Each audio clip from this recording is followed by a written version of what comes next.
Jason Derulo. It's like, the people have their line on. You get bothered by it? I don't know. I think it's fine. Is it fine? Yeah. Okay. Oh, we're recording. Yes. Oh, Hi, hi, everybody. This is my my pal. This is that Richard. What I am to you? my good pal, Rich. You're using your YouTube voice. I'm using my YouTube voice? No, I have no voice. I went to karaoke last night. I have no voice now. Sang too much Cher and Harry Styles. Yeah. But, here to discuss top 10. Top 10 movies of all time. Wait, that's hard. I don't think I have a top 10. I thought you said you like, think about it? I didn't think about it too hard. Okay. I have like, I don't think they're like all time either, but there's like my top 10 current favorite movies. Okay, that's fine. Yeah. Let's do that. That's fine. Okay. Let's start at number 10. Oh, I didn't rank them. Oh, you didn't rank them? Okay, you can choose randomly. Okay. Just start at 10. Okay. Number 10. Okay, you can quickly think like least favorite. It's not least favorite. I'll just choose. Okay. Choose, okay. As of the moment, and one of the most recent films I watched goes to After Sun, directed by Charlotte Wells, starring Paul Mescal and Frankie. I don't know. Whatever her name is.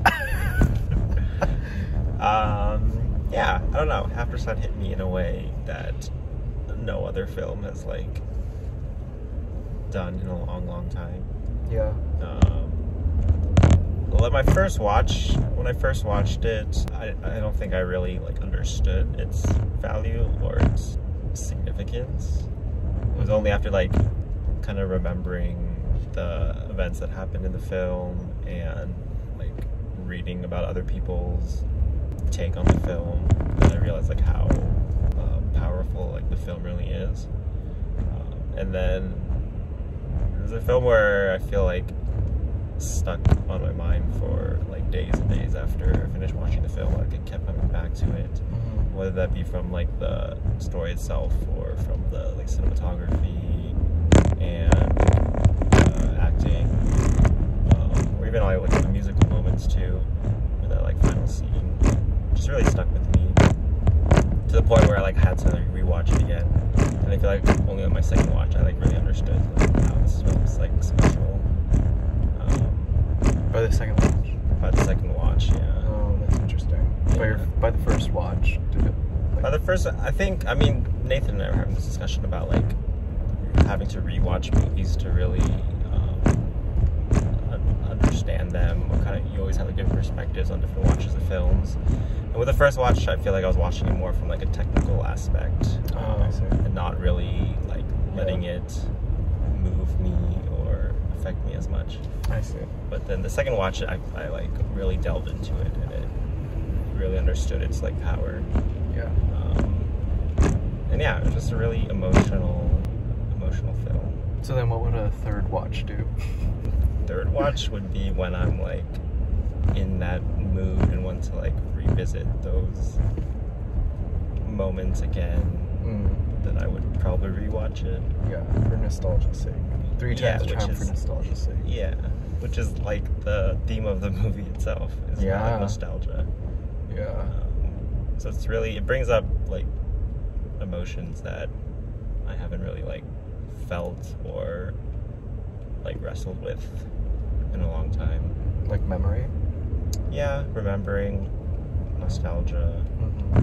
Have you not been nostalgic? I guess I have, but I haven't really like dissected it or like really tried to understand what it really means to me. But that film kind of like forces you to kind of think about those things. Yeah. In a deeper way. Yeah. No, my favorite was, when I think of recent favorites, also After Sun, but it hit me on the first watch. Yeah. I think it's like in the first 10 or 15 minutes or so, you realize what the film is. Do you? I think so. Or it's like either the 20 or 30 minute mark. Something like that. For me, it doesn't like hit me until like the very end. Oh, really? Well, yeah. What I mean by that is like it's not a narrative film. Oh, It's yeah. basically home video and memories Right. stitched together. And when that occurs, I think it like opens up all of these feelings and ideas of capturing memory, home video, all these like precious moments, things captured on camera, things not captured on camera. But it's also meta because it's a film in itself. So we have like, these layers of cameras and all these different eyes of what is the truest image of memory, of nostalgia, of remembering. Because I think as much as remembering is important, misremembering is also important. And it's in these different lenses and different cameras do we see like how we might misremember and how that is also an impact in memory. Yeah. But How like misremembering can really enforce the way that you feel about a certain situation as much as your actual like memories behind it. Yeah. But it's by the end that it also becomes not just the act of memory, but it is memory. And that's how memory works. The ending. And it's just so gorgeously done. Yeah. Yeah, it's a film that quietly creeps on you. And it's just done so beautifully. Charlotte Wells has just like a gentle way of... Such a good filmmaker. Yeah, she's wonderful. She recently did I haven't seen the video yet, like one of those Criterion Collection things. Oh, really? Oh. Yeah. I always like watching those because you kind of see like what inspired her and like how she sees. And I want to know how she sees, so. I have that linked downstairs if anyone's curious. Oh, we will? Yeah. Okay. Yeah. It's good. I haven't watched it yet, but I know it'll be good. I know it'll be good.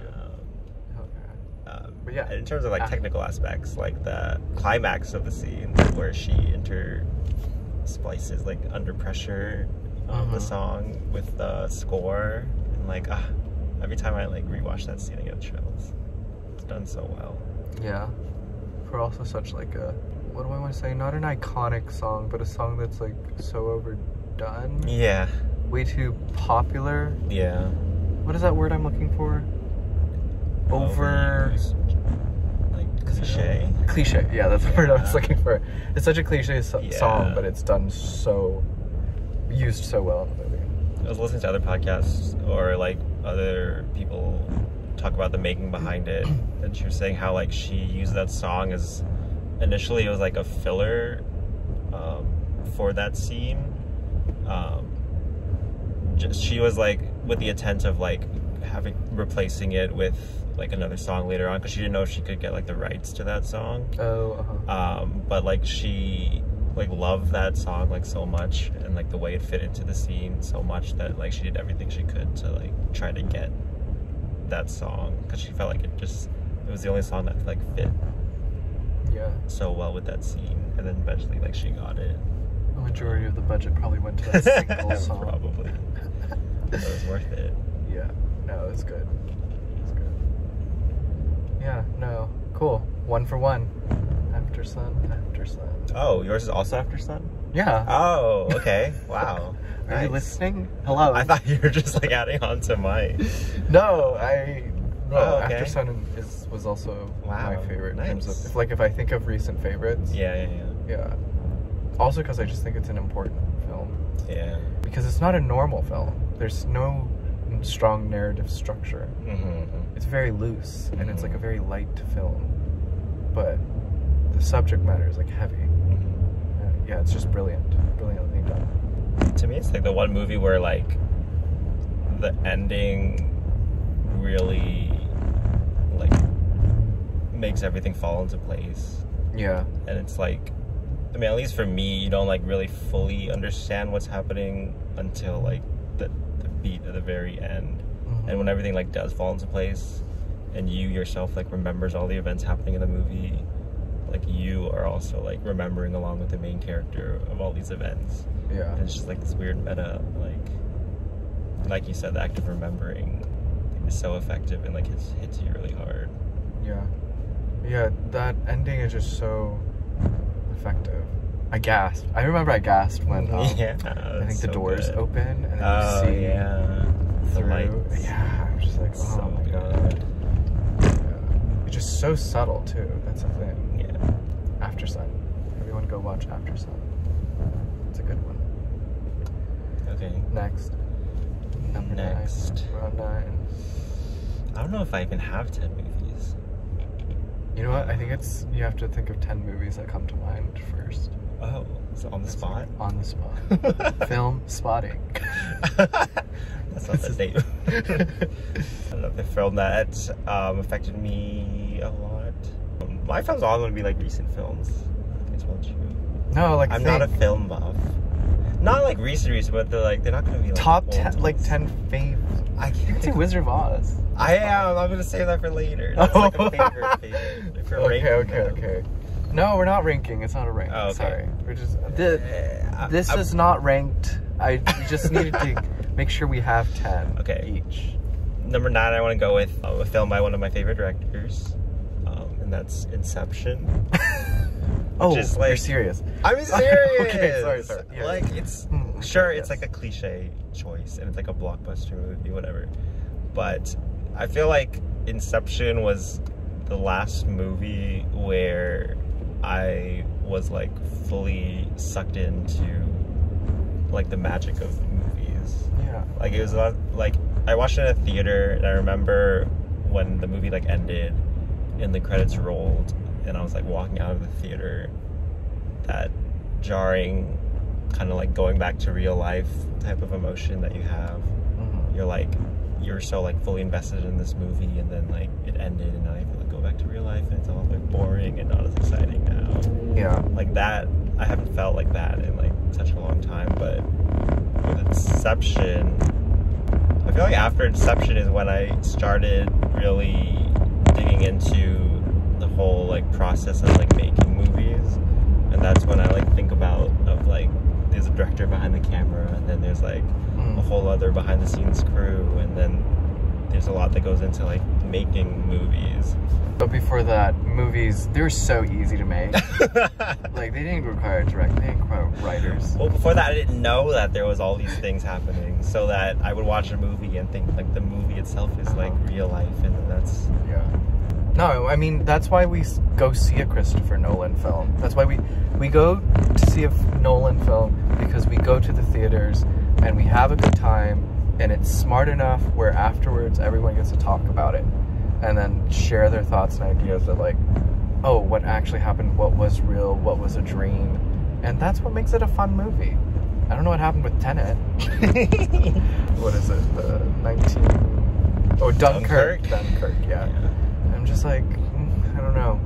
But yeah, because before that it was Memento, right? Yeah. Memento's fun, and there was another one. Was it The Prestige? Prestige is good, yeah. Prestige is also a fun one where you like think about it and you're like, okay.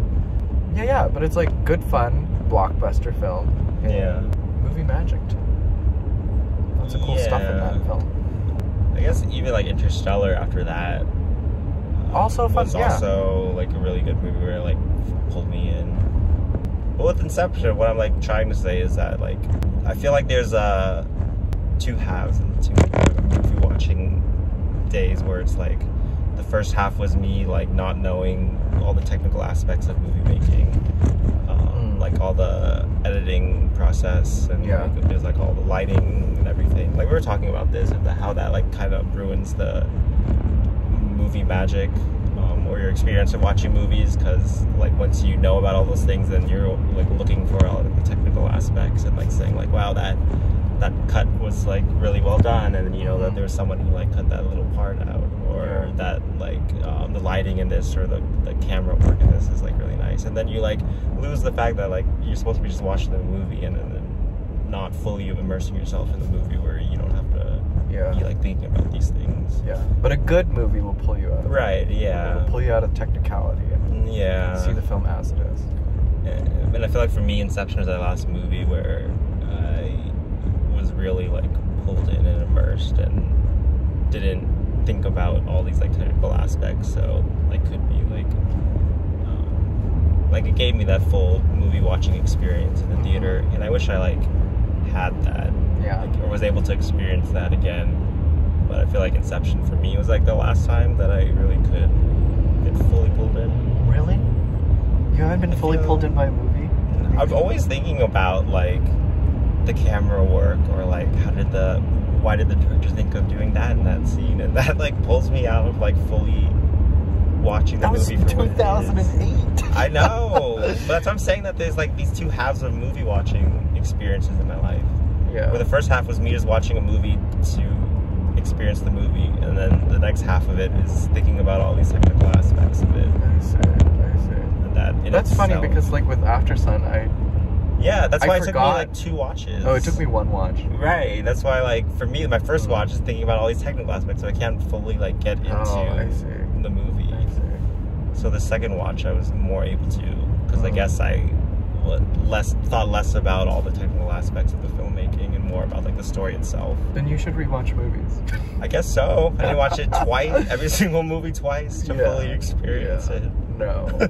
No. Movies are not one-off things, much like books. Books are not one-off things. They're meant to be rewatched, reread. They're a work of art. They're supposed to be returned to constantly. Yeah. But who has time for that if you're not doing that for your... I think if you are scrolling through TikTok an hour before bed, you have time to rewatch. Don't call me out like that. It's TikTokers, I know you're all out there. You're all on TikTok. I know who you are. No. Inception was good though. I remember like the time it came out. It was fun. It was a good movie. Good like theater movie. Yeah. Theater watching experience. Yeah. It was so rich in like the theater experience and like the conversation you have after a movie. Yeah. But and that like communal like holding of your breath when the top is spinning at the end. Yeah. And then the collective gasp when it like cuts to black. And you're like, what happens? Yeah. But yeah, that's the beauty of movies, and that's what movies should do. Yeah. Yeah. My number 9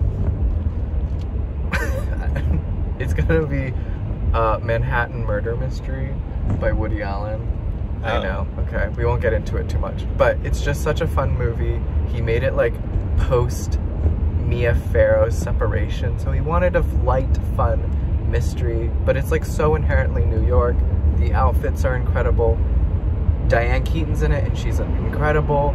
Angelica Houston's in it, also incredible, and it's just such a fun ride, and it's funny, and yeah, just like interior design wise, I absolutely love it, and just like costuming.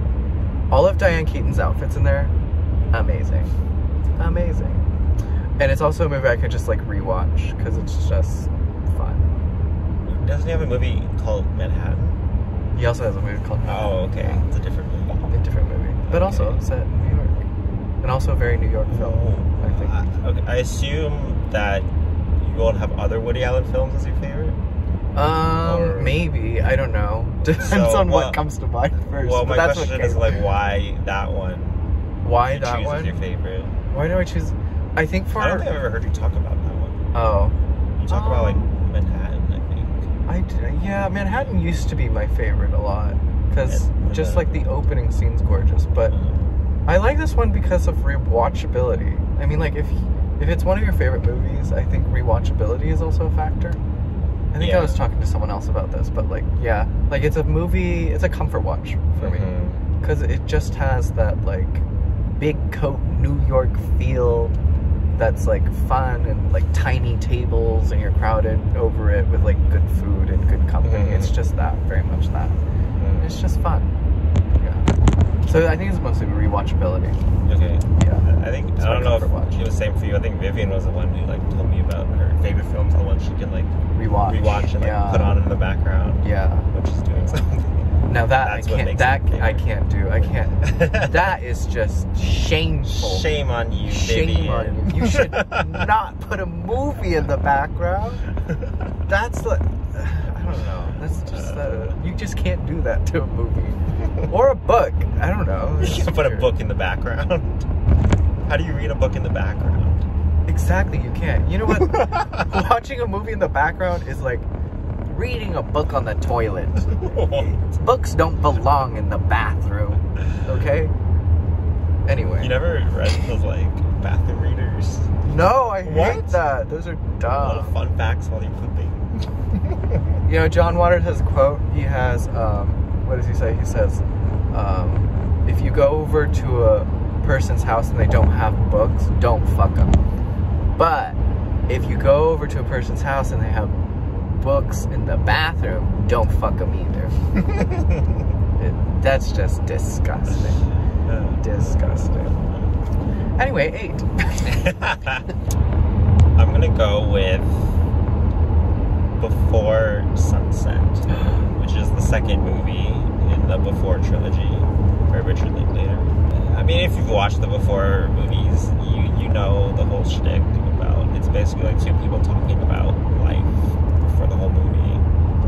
For all 3 movies, like different parts of life, different parts of like love and relationships.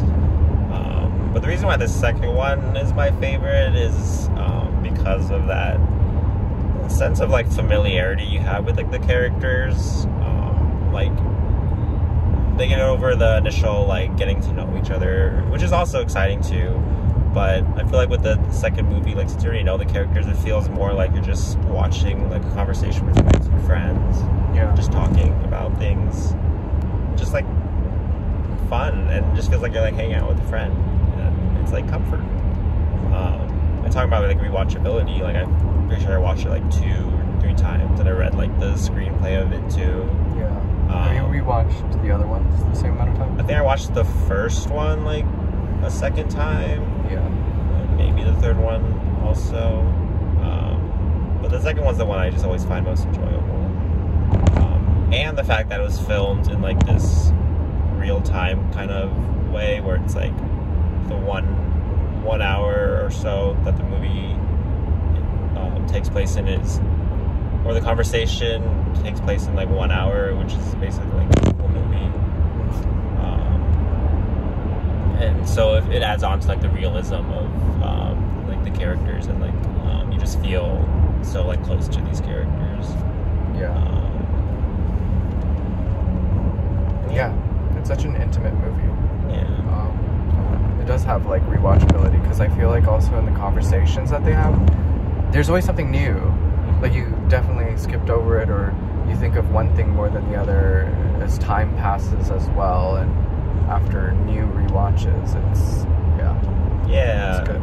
And like when you watch it at different points in your own life, you like pick up on different things that they say that is like either more relatable, or like you like understand more about what they're saying because you like experienced it yourself. Yeah. It's cool to like pick up on these new things that they talk about. Yeah, because I told you, but I recently rewatched Before Sunrise.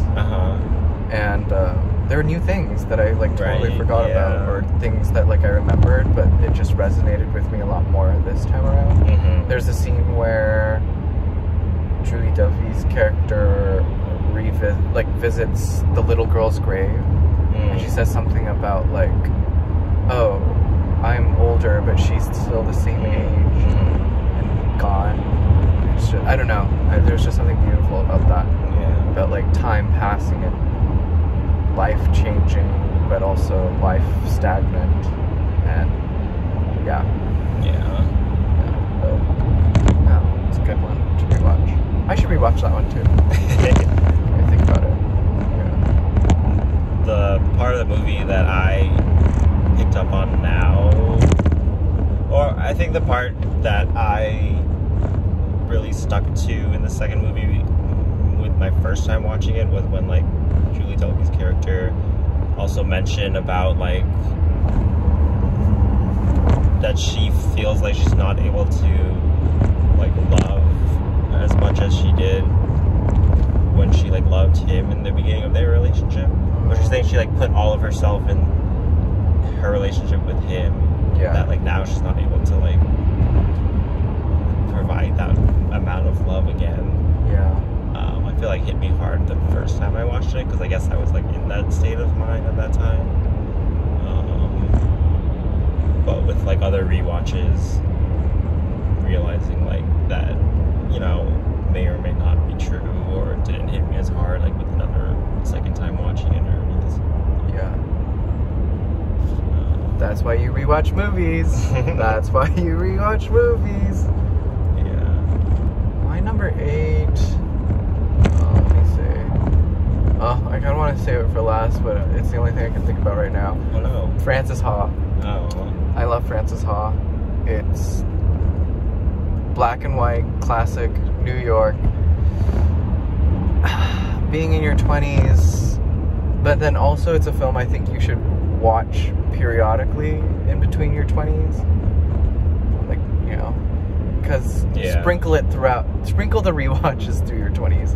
Because it does change, and it does make you think about what friendship is, the relationships you keep, the relationships you leave, and yeah, sort of just like the nothingness of your 20s and navigating it all in this like lost jejune way that's like frustrating but like sad and bittersweet, and yeah, it just like also has like a grand rewatchability to it, and it just, yeah, it's just so comforting because it's also about going home and like seeing what has changed and if you've changed, and yeah, I don't know, it's just such a beautiful little film. Yeah, We watched it together. oh yeah, we Right? did. I think we did. In the theaters. Yeah, the first time I watched it at the San Francisco Film Festival, and then Greta Gerwig did a Q&A afterwards. Then I was like, this film is about us. I was like, you have to watch it. And I think you watched it on your own. Did you not? I thought we watched it in theaters. Did we watch it? I think that was my first time watching it. Was watching it in theaters with you. Oh, I think. Unless I'm thinking of another movie. I think it was another movie. Oh, okay. Yeah. But we did watch it together. I remember that. Yeah. On the laptop? Yeah, I think so. Okay. Yeah. Honestly, I need to rewatch it again. You should. Forgot It's a lot incredible. of it. I remember it impacting me in a big way, and I remember I know that it's like a very I feel like it defines our friendship a lot. Yeah. That movie. There's just some really special lines in that movie that just like ahoy hit home. sexy. Yeah, that was our greeting for like a while to each other. Yeah, I need to rewatch it. Yeah. No, you should rewatch it. I feel like I'll pick up on a lot of things that I missed too. But yeah, Frances Ha, Noah Baumbach. My favorite Baumbach, actually, so. Highly recommended. Yeah. Number 7. I don't know if I'll have 10. You'll have 10. 10 will come. Number 7. Okay, I mean, you already said it before, but I'll just go with The Wizard of Oz. But I don't want to spoiled it. But if we were to rank it, it would be like number 1 or number 2, just saying, because it is like one of my all-time favorite movies. Reason being, not only because it's like a wonderful, like spectacular movie, but also because I feel like it really catapulted my interest in movies in the first place. I remember like my dad like taking me to watch the movie in like the theaters one time, and then that scene where it like switches from like black and white to like Technicolor. I like felt that magic that I'm sure that moviegoers who originally watched the movie when it came out felt, of like that, again, that the magic of like movies, and then being fully immersed in the movie, but also this kind of with that like wanting to like figure out like how do they like do that, and like how how do like the creators like make this movie, and just like the magic of cinema and how it can like bring out those like emotions in people was something that I felt like was something that like I wanted to create as well, or something that I wanted to like emulate, like creating this like spectacle or this like wow factor for other people as well. Yeah. No, it's classic. It's personal, it seems. Yeah, especially with my like dad. After that, like letting me use his like old camcorder to like make my own little movies. Your own after son. Basically. Yeah. No. Kind of like, yeah, kickstarted my interest in like filmmaking. So yeah, the movie holds like a special place in my heart. Nice. Oh yeah, classic. Should have done 5 movies. 5? No, we can do 10. You know what we'll do? We'll do part 1 or part 2. Okay. Yeah, I'll cut it off. Portrait of a Lady on Fire by Celine Sciamma. Yeah. I think the approach to creating desire, chasing after desire, and then being fully enveloped in desire, and then falling out of desire, and then going back to it again, is just so beautifully and quietly done in that film, where I've never seen it done before, because it's so intimate, and it like there is no love. Like love does not begin at the beginning of the story. There's an absence of love. We are brought into love, and then by the end we find out what love is and what it's meant to be, or what it's supposed to be, but we see it like without shape, having it be shaped, and then becomes almost shapeless, and it's gorgeous the way it's done. I think it's also a movie that like portrays love really effectively without the use of like words to like literally say like I love you, like through the use of like I don't think work. I love you was said once. I don't. Which is insane. But you like feel their chemistry and their like passion for each other so powerfully, just through the use of like camera motions, camera work, and like through the use of like eyes and glances at each other that are so like perfectly used, that you can like really feel like the love they have for each other. Yeah. I think also like the first time I saw that, like it was just so done so right without all the cliches. And it's so simple too. Yeah. I watched Petite Maman. Oh really? Yeah. Did you like it? It's a good little film. Yeah. Right. Her movies are like simple like that. They are very like big, powerful, or big ideas that are portrayed in such a like simple, compact way. Yeah, it's just so like so well done. I want to say like similar to Charlotte Wells, but it's just like there's just like this gentleness to the filmmaking. It's like this simplicity to it, but it's just so interlaced with complexity and themes. It's just I don't know. Like these are people who know what they're doing with their craft and their stories. So like fully believe in it. Yeah. Nice. Portrait of a Lady on Fire. Yes. One of my top 10. Okay, 6. Number 6. I actually have a lot that I'm thinking of now. Maybe. They're coming now? They're coming. That's good. I guess so. The seal has been broken. I'm gonna go with Primer. Oh. Okay. Which, a movie by Shane Carruth, I think. Saw it on like Netflix. Really low budget movie, but has like the most complex, convoluted storyline. Basically about like time traveling, but he does it in a way where it's like you basically have to write out the timeline to like fully understand like what's happening in the movie. Basically, like kind of Christopher Nolan type of way. But I feel like it's the first movie I watched that is in a genre of movies that I would categorize as like mindfuck or like puzzle type movies, where it's a movie where you really need to like think about it after watching it and like dissect it and like read about other people's like theories to fully understand what it's about. Yeah.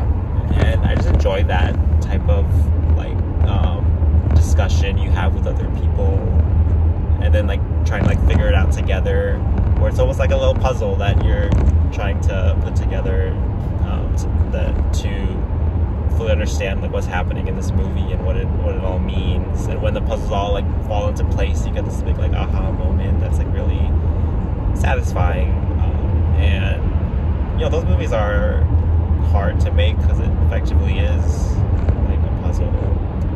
And Primer is kind of, at least the first movie I saw that I feel fits into that kind of category and kind of started my interest in those types of movies. And other ones I can think of is like Coherence is another one. There's another one called like Triangle.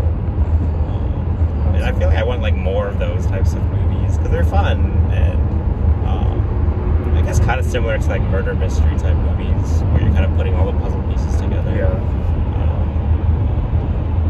And I think I always think of like Primer as like the original one to like do it well. Yeah. Yeah, I remember you watched it and then you told me to watch it. And I was just like, whoa. Yeah. It's crazy. It's mind blowing. Yeah. It's fun. It's I mean, fun. Again, that's why we watch movies. It's so that... That's one of the reasons we watch movies. No, I feel like Well, but, you know, a good movie is one that you know, have a talk about afterwards. Yeah. You can talk about it. It becomes a discussion. Right. It never, like, becomes an application to life. Right. Not... For Primer, I think indirectly. because it's like a puzzle and you're solving it together with someone. Yeah. But, yeah. I mean, It like forces you to have a conversation with other people about it. Yes, yeah. Yeah. And that's what's fun about movies. We watch them and then we talk about it. Right? Yeah. But I need to watch it again. I haven't seen it in like so long. I don't even remember what it's about. There's just so much in it. Yeah. Yeah. But true mindfuck of a movie. Definitely recommend. It's fun. Yeah. But I've not seen Coherence or Triangle. Is it Coherence? I think it's Coherence. It's one where it's about like a dinner party friends have, and then there's supposed to be like doubles of the people. That's right. Yes. So you have watched that? I think so. That one's a good one too. Yeah. If you've seen Primer, I recommend Coherence as well. I think I only watched half of it. What? I don't know what happened. You gotta watch that one too.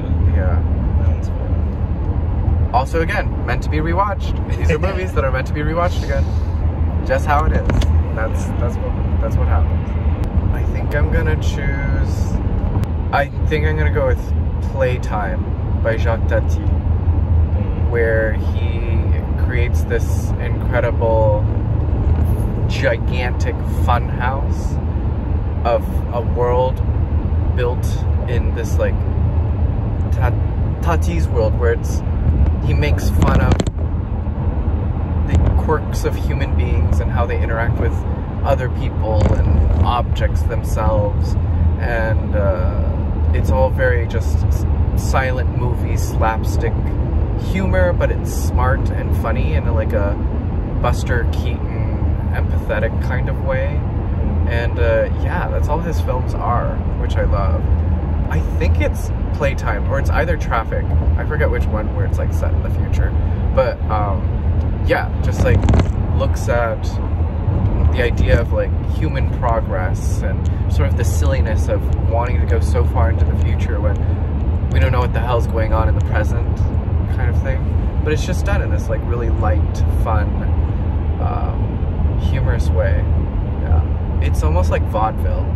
It's like modern vaudeville. I haven't seen that one. Yeah, I haven't seen any of his films. they're so much fun. Yeah. Yeah. It is? It's based. Yeah. He makes movies like that? Yeah, and there's like no okay. dialogue. Oh, okay. Oh, Well, like people talk, but it's like gibberish. Oh. Almost like Charlie Brown talking. Oh, really? Yeah. For some reason, I like equated him to like Godard. Oh no, Oh, no, okay. not at all. He's like well, he's dead, but like 50s, 60s Buster Keaton. Oh, interesting. Yeah. Okay. Yeah. And they're great because you don't need subtitles. Yeah. Yeah. It's fun. But yeah, I think that one. That's a good one. Yeah, Playtime or Traffic? I think Traffic is the one about cars and stuff. Makes sense. But I don't remember if it's like 2 hours of being stuck in traffic. That's the thing. But I think Playtime is the one where he like goes into this building, and it's also like the whole backstory of the movie is quite tragic because Tati basically funded the film himself. He like lost so much money, but he believed in like creating this giant funhouse from scratch. Like he basically built a giant town, like a giant set for this movie. It's kind of insane. But yeah, number 5. I'm gonna finish it out. Okay. Number 5. What are we at? 44 minutes. Yeah, that's why I think I'm gonna do part 1, part 2. Cause Okay. okay. Well, sorry. Did we already discuss this? Did we already brief y'all? I think we're gonna cut it off at first top. Okay. 10 to 5, and then I'll do part 2. We'll do a part 2. Oh, 10 to 6. And then Wait, 5 what? to 1. 10, 9, 8. Wait. 10, 9, 8, 7. Oh, wait, that is right. 10 to 6. Nathan didn't do well in math in high school, so. I don't know what happened. I don't know what happened. Okay, yes, 10 to 6. Wait, Okay. so this is 6. Yeah, We're that's done. it. That's done. All right. Okay, part 1's over. Catch the next episode of top 10 favorite films of all time. As of now. As of now. I think that because when you think about it, the film canon changes constantly, and so should your favorites. Yeah. Ever-changing favorites. Yeah. So as of now. Yeah. Getting that in. Okay. Yeah. Like, comment, and subscribe.